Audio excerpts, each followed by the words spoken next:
Happy Friday the 13th, and welcome to A Little Bit Human's new show, Tea After Dark. I'm Jen, and each week I'll be discussing a specific topic centered around true crime, horror, the occult, anything strange and unusual.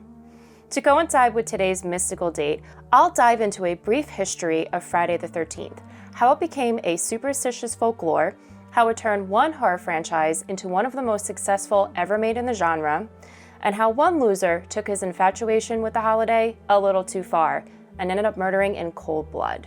Each episode, I'll be pairing our conversations with a special tea, sometimes made by yours truly, sometimes purchased by one of my favorite tea shops. Tonight I've crafted my own. I've named it Voorhees, obviously, to coincide with today's date. It's loaded with rosebud, dried raspberry, saffron, hibiscus, lemon balm, everything the mother figure in your life would kill for. If you couldn't tell, horror will play a prominent role on the show. Ever since I was young, I have been completely enamored with the genre. From film to literature, now as an adult to podcasts.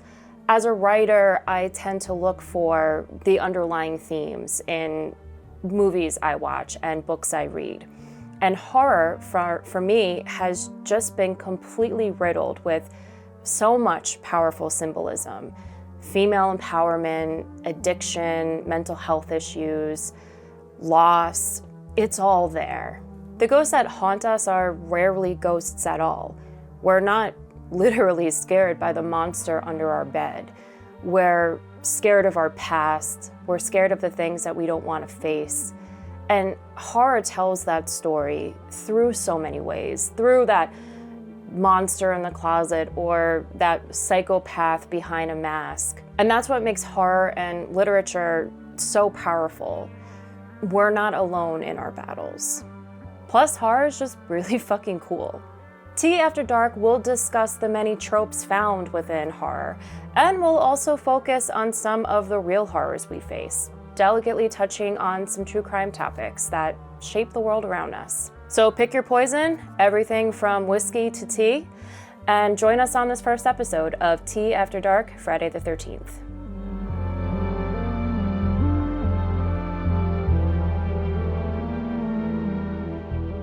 Triskaidekaphobia, the fear of the number 13. Most hotels have even omitted the 13th floor from their architectural landscape. What makes Friday the 13th so superstitious and deemed in our culture to be so unlucky? Like with most superstitions, it's difficult to pinpoint exactly where the idea came from, given time periods of evolution, of cultures and beliefs.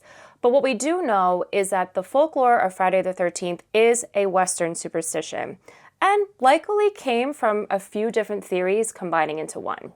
Let's break it down and start with the number 13. Friday aside, the number 13 in itself has a notorious history of being unlucky. But why? Well, there are a few reasons, and most of them stem from organized religion. In Christianity, there are numerous references to the number 13. And spoiler alert, they're not good. The most famous is Jesus' Last Supper. Jesus and his 12 apostles, making 13, have dinner the night before his crucifixion, which happens on a Friday. And of those apostles, one of them is the sole reason that Jesus is literally going to get murdered the next day, Judas. Aside from that, 13 symbolizes rebellion in the Bible and is frequently described whenever Satan is mentioned. Christians also believe that Abel was murdered by his brother Cain on Friday the 13th, and that Eve took a bite of Satan's temptation on a Friday. We'll come back to Christianity, as there are a ton of references to the number, but it's not the only ideology that has deemed 13 to be unlucky. Another famous theory stems from Norse mythology. Loki, who was a god, a bit of a shapeshifter, he was kind of cool with the other gods in some variations, and then other times he was kind of a dick. Well, in one particular situation, he decides to crash a dinner party that he wasn't invited to. By him showing up, he becomes the 13th guest. While he's there, he persuades another god to kill Baldur, who is the brother of Thor. As you can imagine, chaos ensues, Thor's brother gets murdered, and everyone's pissed off at Loki. Without going into tremendous detail on the background of Scandinavian folklore, this was a very upsetting event in Norse mythology. And if you're familiar with Norse paganism, you know that this event caused the number 13 to be widely considered as unlucky from that point forward. From a scientific perspective, numerologists point out that 12 is a complete number. There are 12 days of Christmas, 12 months in a year, 12 signs of the zodiac, 12 apostles of Christ. 12 is perfect. It has that perfect amount of equality to it. So being the 13th of something, it falls out of this completion, with many people from a scientific perspective feeling that that in itself becomes unlucky. The cycles of the moon are also traditionally 12, a full moon for each month. However, some years we encounter a 13th, known today as a blue moon. Back in the day, monks would actually consider a year with 13 calendar full moons to be unlucky, as it would shift dates and events, specifically religious ones. Now a quick segue to our favorite day of the week. For those of you who don't know, Friday itself is actually considered really unlucky across many regions, though important to note that this is not universal. Muslims consider Friday a day of rest and peace, and Jewish Sabbath falls on a Friday. But throughout history, predominantly in Western cultures, Fridays were not the celebrated day working professionals know it to be today. Maritime sailors go way back in their folklore, believing it was actually bad luck to sail out to sea on a Friday. And going back to Christianity, Jesus was killed on a Friday, known today, ironically, and in a way kind of sarcastically known as Good Friday. Now to some famous events that actually happened on Friday the 13th. Moving over to France, King Philip IV arrested a slew of knights on Friday, October 13th, 1307, known historically as the Arrest of the Crusaders, also known as the Knights Templar, who were soldiers of the Catholic military. You probably remember being taught this in high school. The group is also referenced thoroughly in popular culture. Assassin's Creed, the Da Vinci Code, National Treasure are a few examples. The Knights Templar were soldiers for Christ. They were very rich, very powerful, and very secretive. So the capture of these knights was quite shocking. And since King Philip literally called for the torture and murder of the soldiers, it became a historical bloodbath that unfortunately happened on our night of Friday the 13th. As you can see, Christianity is a bold reference in many of the events surrounding Friday the 13th or the number 13, and many experts believe it to be the host as to why so many people actually struggle with triskaidekaphobia. To a more current time, Friday, March 13th, 2020 can be considered the first day of the pandemic here in the United States. That is the day in which the U.S. declared an official state of emergency, and especially here in New York City, is a day that many businesses shut down. I actually remember this date vividly. I was supposed to be on vacation in Europe, and I canceled my trip due to the pandemic, and I sat home and watched a marathon of Friday the 13th movies, as you do, loaded up on alcohol and groceries, not 10 pounds of toilet paper, I promise, just thinking that the next couple of weeks would be spent at home, resting, maybe doing a little bit of work, and just taking a break from the hustle and bustle of New York City. But I was very wrong, so maybe there is something to this Friday the 13th superstition. Some other notable events that happened on Friday the 13th. Tupac died on September 13th, 1996, 6 days after being shot in Las Vegas. On October 13th, 1989, the U.S. stock market crashed after a buyout of United Airlines. A lot of people lost money that day. Friday the 13th has also seen its share of natural disasters. Deadly cyclones, most famously in Bangladesh on November 13th, 1970, which was one of the most deadly, and the country is still facing repercussions today. Terrifying fires consumed Australia on January 13th, 1939, and on July 13th, 1951, Kansas was literally underwater. The state was slammed with over 25 inches of rain, destroyed homes, commercial buildings. It trapped residents on trains for days on end. It's no wonder why they call that date today Black Friday. On October 13th, 1972, the famous crash in the Andes took place. While 16 passengers survived, they weren't rescued for almost 2 months, and in those 2 months, had to resort to cannibalism to survive. On the same day, Russia experienced one of their deadliest plane crashes in history when Aeroflot 217 crashed, killing all 174 passengers on board. To this day, they still don't know what caused the accident. While Friday the 13th has left its mark in history, what about the future? Well, according to NASA, Earth is going to have its closest encounter with an asteroid on April 13th, 2029. Nothing to fear, as the asteroid will not directly hit Earth, but many will be able to view it depending on the time and location of where they are that day. Something to look forward to. These are just a few examples of why society deems the 13th to be unlucky. And as it seems, rather than pinpointing it to one sole event or one sole situation, many things that have happened over the course of time on Friday the 13th have clustered itself, making today one of the unluckiest and most iconic days of the year. However, one example of superstition working in one's favor, a Hollywood movie franchise.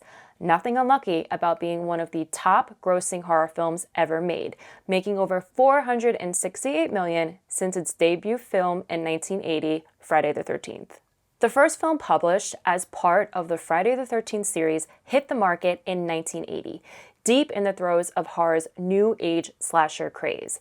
This is after Halloween, Last House on the Left, after Black Christmas. Friday the 13th capitalized on the popularity of the deranged serial killer. In this case, a maniac stalking and murdering sex-crazed teen camp counselors. Say that 10 times fast, preparing for the summer season. The catch of the film that made it stand out from any other quintessential slasher is the unveiling of the killer. This was no psycho man, yet. For the first time in a slasher film, the masked killer is a woman. And not just any woman, Jason Voorhees' mother. Mrs. Voorhees is older, she's giving off grandma vibes, she wears her sweaters, she's rocking the Karen haircut decades before its time. She's normal, grieving mother who just happens to be a homicidal maniac, which makes it all that more badass and kind of shocking for its time. To date, there are ironically 12 movies in the franchise, which I love, which I hope they never make another one ever again. If they do, it has to be something that even tops Freddy vs. Jason, which good luck. But there are, right now, to date, 12 movies in the entire franchise, and most of them take place at Camp Crystal Lake, which is actually a real place. It's located in New Jersey. Its real name is Camp Nobi Bosco, and it's still an active summer camp today. Kids go as they do for normal summer activities, and if you're interested, you can actually go for tours. They give tours of the camp, giving behind the scenes of the movies, showing you where all the iconic shots were filmed and taken, and you can actually go see where Kevin Bacon gets stabbed through the throat. What a fun date night. The Friday the 13th series was inspired by Halloween and found itself in a very similar situation. John Carpenter wanted to make Halloween an anthology series. He wanted to create a wide variety of movies taking place a different story every day on October 31st. Sean Cunningham, Friday the 13th director, had the same vision. However, people loved Michael Myers, and they wanted to continue to see that story evolve. And even though Jason wasn't fully introduced in the hockey mask and the full garb, yet audiences fell in love with the story. They absolutely loved Mrs. Voorhees, and they wanted to know more about the poor boy who drowned while camp counselors had sex. I mean, come on, that's a great story. So ultimately, Cunningham or Carpenter didn't have their way, which is great news for us because we got to keep the iconic horror villains that we know and love today. Of course, though, when it comes to horror, some take it far, a little too far. As the saying goes, art imitates life, and sadly, that is what happened on October 24th, 1988. While the Friday the 13th movies gained popularity among horror audiences, it resonated a little too well with one deranged person, resulting in the devastating murder of 19-year-old Sharon Gregory, known bleakly today as the Friday the 13th murder. In 1988, Greenfield, Massachusetts resident Sharon Gregory was a freshman in college studying psychology.